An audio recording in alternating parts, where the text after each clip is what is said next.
So let's talk about that. When are we going to start seeing you guys all the time? I mean, look, I think that's a question everybody has. How optimistic are you that we can get something done and not lose the whole season? Despite what's happened so far, I'm optimistic because the deal that the players get next June, if they blow up this whole season, won't be as good as the one they have right now.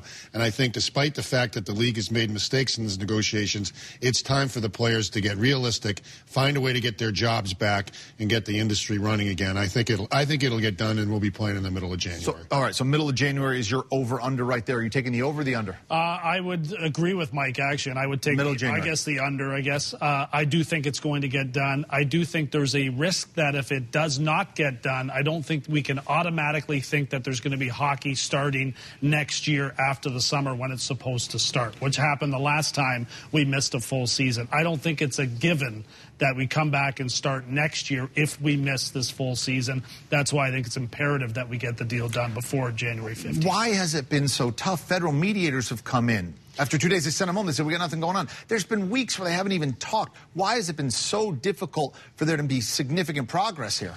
Well, I think that the tone of the meeting started off badly with the 43% offer by the league. They're at 53% of revenues. The league said you're going to take 43.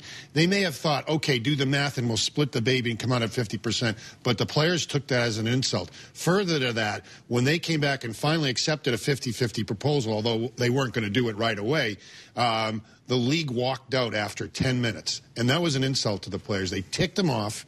And they set this tone back a long way. Now it's time to get past that emotion and get down to brass tacks. And the thing we love about hockey players when they play the game and compete is their ability to fight for what they believe in.